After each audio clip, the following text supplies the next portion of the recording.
Hey everybody, I'm John. And I'm Natalie, and we are American Tifosi. On this podcast, we talk about everything Formula One, drama on the track, drama off the track. We're talking about it here today.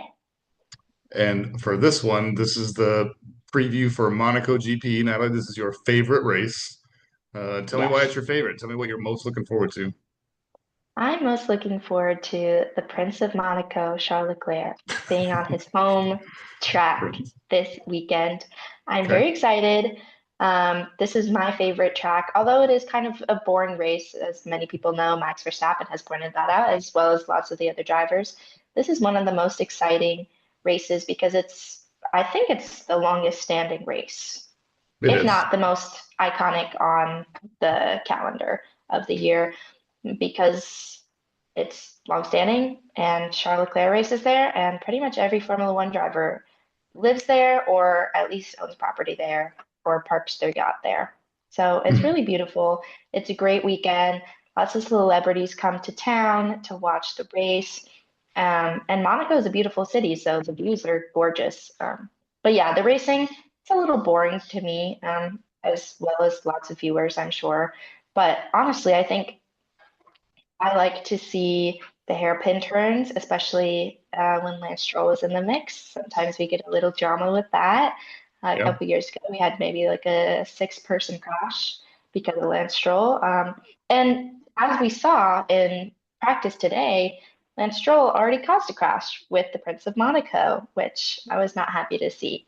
But yeah, I love Monaco. I would say it's my favorite race on the calendar. Yeah. It's one of my favorites. And like you mentioned, it's not a great race. Mhm. It's they usually say qualifying is the most exciting part of it, but it is Right. beautiful. The real It's race is got tomorrow. yeah. The I'm just trying to look right now. The name of the turn. I thought it was ballroom, but it's the last hairpin. And I'm going to pull it up and have it before you by the end of this blurb. But yeah, where you can see there it is, Grand Hotel hairpin. That's what it is. But inside that hairpin, when they have the camera view set up, you can see out into the bay with all the mega yachts out there. It is Right. very picturesque. Casino is maybe you, us in America, have casinos everywhere, but um, the Monte Carlo casino is maybe the most famous casino in the world. That's why that casino straight is called there because it's passing the Monte Right. Carlo casino. The swimming pool, where I'm surprised you didn't say that's where Charles Leclerc famously learned to swim, You're at, right. La Piscine. It is difficult to track, pass on. There's really only one chicane that you see, and we've talked about it before. Lap one, turn one. Lap one, turn one is the most. You could argue this is the most important turn one on the grid because Absolutely. the leader is going to get whoever is ahead after turn one. Like their their odds of increasing. Or their odds of winning have increased by a lot because I think you had the numbers somewhere, but it's something like 75%. Even in the 50s, when cars were half the size, literally half the Hmm. size, it was still hard to pass on. Right. Yeah. Nelson Piquet, one of my favorite quotes. There's a little blurb I try to look on about every, and then Nelson Piquet raced in the maybe 70s, but definitely 80s, Brazilian driver. But his quote about Monaco was, "It's like riding a bicycle in your living room." Um, Right. so um, yeah, and to your point, it is, and it's the diamond of the, and it's the one that everybody wants to win. Ferrari wants to win it, this or Monza. Like Hmm. even if they aren't doing well, they still want to win Monaco or Monza. Everybody Right. wants to say they've got Monaco on their the Monaco trophy. So And like you said, Ferrari isn't doing great right now, but I honestly think that they have a good chance this weekend because Charles has so much experience on this track. He grew up on it. He's been on this track for 27 years. I was looking, and I think that Charles has the highest experience on this track, or he knows the track the best, besides Fernando Alonso, who's been doing it for 21 years in Formula One, which is almost as old as Charles Leclerc is. But because of that, and Charles won last year, I think that Ferrari actually does have a chance. And like we saw in practice today, Charles was first for both practices. And we can talk about sandbagging and all that, but I have faith, at least in Charles this weekend. Yeah, I would say that Ferrari care a lot about it, and Charles definitely cares about it because it's his legit home track. Lots of people call this their home race because this is where they live in the off season, but this is Right. legit. He's the only person from Monaco to win. There was the Monaco curse, and so this is a big deal. And I notably, I think Lewis Hamilton has the track time, but he does not like this track. He's not been great, Hmm. even when he was on his 7 championships in a row run or 6 championships in a row run. He didn't win Monaco a lot. Right. So uh, it'll be interesting to see. Thankfully, you don't need your team as much at Monaco because it's very much a singular performance. Hmm. I Hmm. will say you don't need your team like you don't need your teammate driver. Like Max isn't going to need Kimi, Right. Carlos isn't going to need Lewis, but they do need their team a lot this because this is the first time ever that they are legislating that F1 is legislating that you must have two pit stops. Yes. I So could it'll see be this being a problem for Ferrari. well, they aren't they the fastest so far? I think they're the fastest so far. They have the Of the, fastest pit stop, it's just they but might pit at the wrong time. that's a right. The strategy part, not so much. I do worry that that might become a problem for Charles, especially if he does get pole. Maybe they could handle one stop, but I don't know. I worry for the two-stop strategy for Ferrari, and Yeah. I don't know. That I could see that being an issue for sure. Do you remember last week at Imola? Everyone thought it was weird that Esteban Ocon pitted on lap. This is before he broke. He didn't have any car issues. He Hmm. pitted on lap one. And then Yeah. the Haas came out and later said they were just going to try and get their one pit out of the way and run the whole race on hard tires. Hmm. Yeah. Obviously, it didn't work out for him, but I wonder if you know, I kind of want Charles Yeah. to pit on lap one and then pit on lap two and then just be done and drive home. Uh, Right. so He could absolutely. I think that could honestly work. I mean, I don't know anything about race strategy really, but if everybody else is stopping later, he can just swerve through the traffic on that then. yeah, if you pit twice too close, you're just going to be at the back of the field, though. I mean, Right. and then all it's going to take is teams to stack their pit strategy. That's when team at play will matter because then Oscar will pit and then Lando will a couple Hmm. later, and then the next time around Lando will Right. pit first. We'll see. And McLaren hasn't been really good at their pit strategy or mutually affecting their teams, so we'll see if that. Hmm. I don't know. I'm excited. I'm excited that I'm at the ocean and I get to watch it with some new fans, and I'm going to convince people to like Formula One. I'm gonna shout it from Yeah. the eighth floor of this beach town that we're staying in. So And over here in Barcelona, they are setting up the official fan zone for next week for the Barcelona Spanish Grand Prix. And they're actually playing the qualifying and race. They're streaming it here. So me and a couple that's friends are gonna awesome. go watch that tomorrow, Saturday for qualifying, or you could say the unofficial race, and then Hmm. on Sunday for the real race. So I'm really excited for that. Fan zone's setting up. I'm getting really excited to watch the race Heck in yeah. 2 weeks. Yeah. I'm totes jelly, as the kids say. Right. They do say that. Let's get into predictions. I like it. Um, it pains me to say that. Well, it doesn't really bother me because I'm ahead of you by so much. I think it's 9-3, Okay. right? I was blown away that our predictions were really similar. So I'm making a radical change, but I'm only going to do it if you'll let me do it. I So don't for know. We'll podium, see what the radical podium, change I is. have, I kind of did some spoiler to let the cat out of the bag, so I apologize for that. But for podium, I have Charles, and I know that you do too. I do. Yes. I for the similar reasons that you said. I mean, they always Ferrari cares about Monaco so much. They just shipped Hmm. upgrades. I think they had a decent weekend. I, Yeah. I thought a lot about this when we talked about it in our last podcast. They had a decent week. They had a decent weekend because they finished fourth and sixth.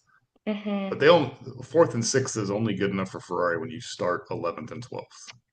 Right. That's not If you, that's not really a good weekend for I know. Ferrari, but So maybe we're just like we're like hanging on to with some copium here. absolutely. Well, yeah, I'm here for it as the American Tifosi. We can cheer on Charles from the Oregon coast and Barcelona, Spain, and Yes. I like it. I don't know. I don't have a lot of hopes for Lewis, but I do have a lot of hopes for Charles. Mm.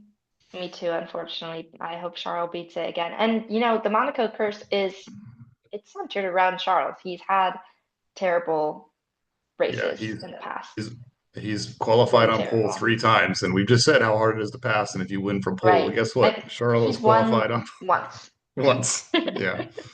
Yep. But it was a great win, and maybe I hope that brings him a little confidence into this weekend, which he didn't have last week when he was asked about it. But after this practice, I'm sure he's feeling better. But yeah, Yeah, I think predictions: he has confidence in the Charles on track. pole. You're I don't right. think he has confidence in the car. But I Right. mean, he's got supreme confidence on the track. That guy's nails in this track. So, Hmm. all right, podium. I don't know if you see my notes, but I will say my podium, and then I would like to Mm, plead with you go because ahead it and is plead. crazy. We have the first two the same, right? Um, I Okay. have I have Charles and I have Oscar. I thought Yes. it was Lando that had finished really close behind Charles last year, but it was in fact Oscar. So I'm sticking with that. Yeah. But to change it, eh, you know I what? don't. I'm not going to do it. I I'm don't not going to do even. it. I'm just going to say Carlos. I was going to ask Natalie for permission to put a whole team on the podium, but I already see the doubt in your eyes, and I'm going to save my equity of begging for something later. So I'm going to go with Carlos I for third. wish you wouldn't say that because you know, like I don't want to jinx it for him at all. But now it's already out there in the universe, so we can't put it away. And I really hope that you saying this doesn't bring him repercussions. And if it does, I was pretty I will be sure very that I was upset. going to pick Alex Albon, but I think Carlos. I mean, he's done well here. He's always finished in the Okay. podium when he was on Ferrari. He's a I always, when I first started watching Formula One and when I was getting into like actually caring about the teams, I Yeah. got Carlos and Checo confused a lot because they were both on great teams and they were both really good road course drivers. Both of them were like Mm. that's where they, and so um, yeah, Carlos is really good around here. Or I don't understand why British people say around here when they're not even around the track. So I'm not going to say that anymore. Carlos is really good around Monaco. Okay. I I mean, I hope you're right. I hope you didn't jinx it. I hope he doesn't go into the wall this weekend. If he does, I'm bringing us back to this moment. That's fair. Almost everybody goes into the wall. It needs to be said. It's just how bad they hit the wall at Monaco. Right. I said Charles, Oscar, Max. Um, Max did good last weekend, and Max is an extremely good driver, and their car was good last weekend, so I could see him getting podium. I hope not, of course, but Yeah. I honestly think that he probably might. I could see him. I could see him maybe even being second, but I would rather have Oscar be in second because I don't want Max to be in second. So I'm putting him in third. But I could see easy podium for him this weekend. Well, now remember the reason I changed off of to Carlos in the first place was because our top three was the same. So I've just They changed it to were. spice it up a little bit. So Yeah. bold prediction. Who do you got? What do you got? I have a Mercedes fall off in our future. That's what Ooh. I see. Okay. Kimi, not so great in Imola. And this is a difficult track. Monaco is a very difficult track. Mhm. I do think Kimi is very talented, but he had a difficult weekend and he is still a rookie. So I wonder if he's going to carry that into this next race in this very difficult track. And George, I don't know. I don't feel it for George this weekend. He So also let's. didn't he broke his streak of being top five. Mhm. He got what, seventh last, or no, it wasn't seventh. It was Yep. maybe It was eighth. seven. It No, was seven. seventh. So yeah, I don't know. I don't see Mercedes doing that good this weekend. And then I have a second one, but if you have a comment on this Well, first. I'm just curious what it defined fall off out of the points. What does that mean? I mean, I think No, that'd be a just really bold prediction. definitely not. I'm gonna say George isn't getting top five, Okay.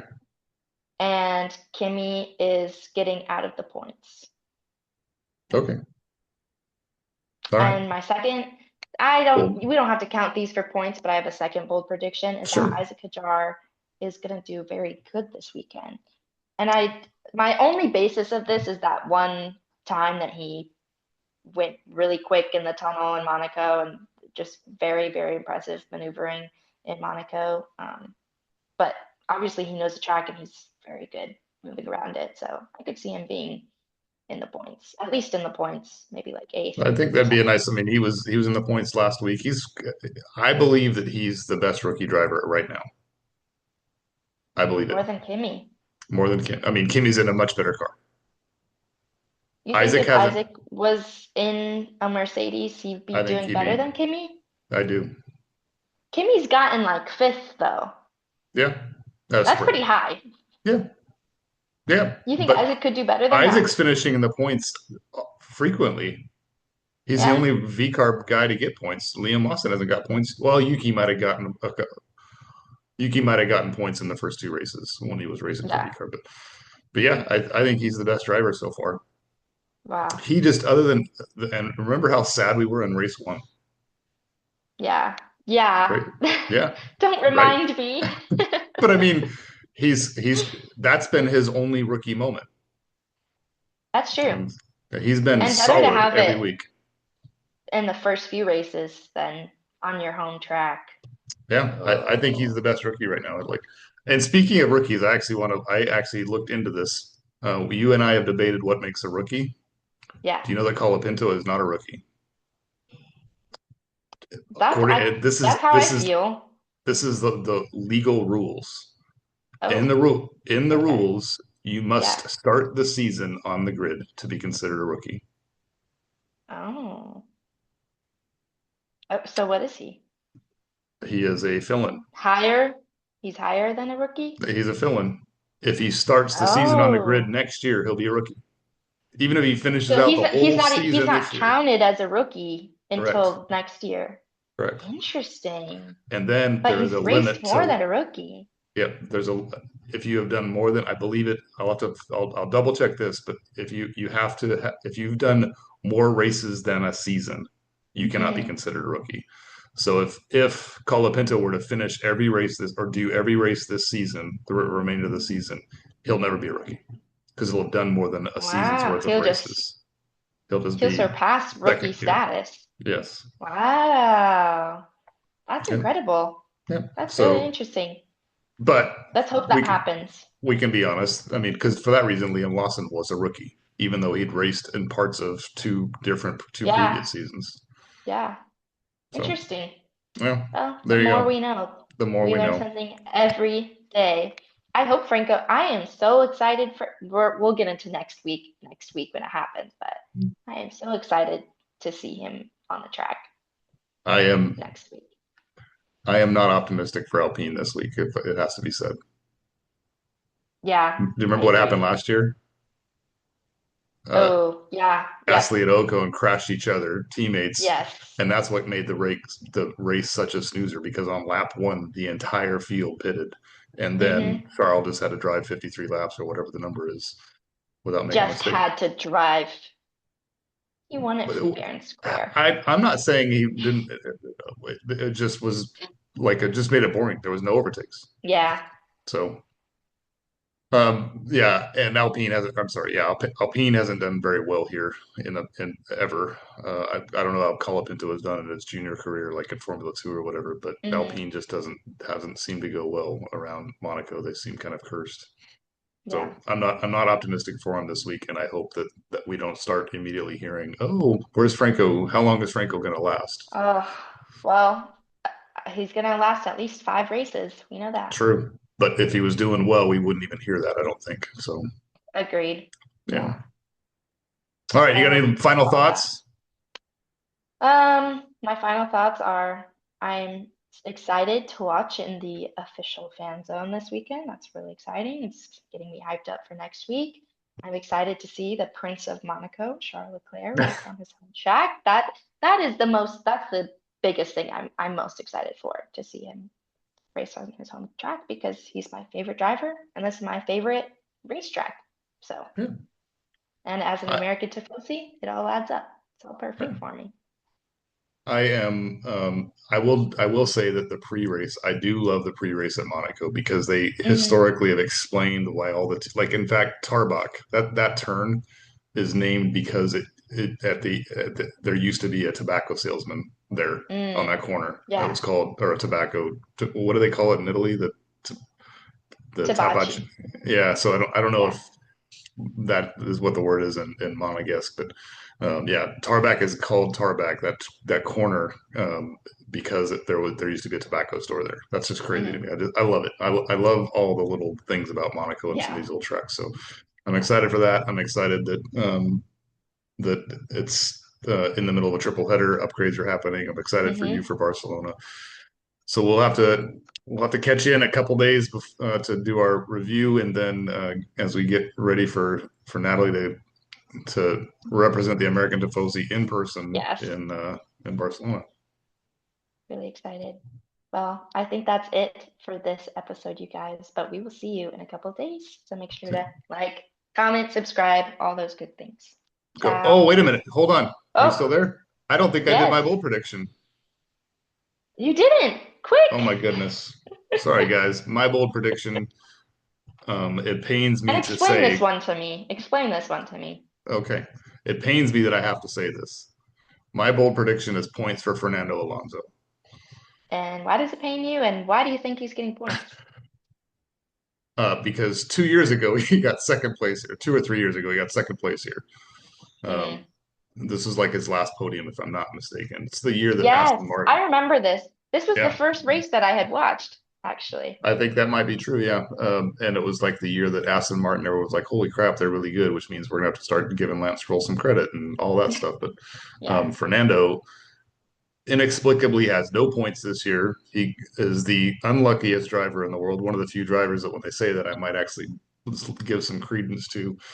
And it just makes me sad that It is a bold prediction to predict points for Fernando. Mm. It was one of the best drivers of in Formula One history, and normally if I'd have said Fernando Alonso gets points, there's nobody that would argue that's a bold prediction. Yeah, I And agree. I don't That think is you can argue sad. with it. I don't think you can I argue with can't. me. That is It's a like, book. When you wrote that, I thought, what are you talking about? yeah. But you're So right. He did get podium, so I can see uh, that. 2 or 3 years ago. But I mean, he has got no points this Yeah. year. His best finish is 11th. He would have finished Mm, in the points in a sprint race if Liam Lawson wouldn't have crashed him. So right. I don't know. I'm rooting hard for Fernando, and I'll root with you. you could argue that him and Charles. But you already mentioned that him and Charles are the most experienced drivers on this grid. So or Right. on this at this track. So Yes. all right, Agreed. now we're gone for real. Okay. Ciao, everyone. We'll see you next week. See you. Bye.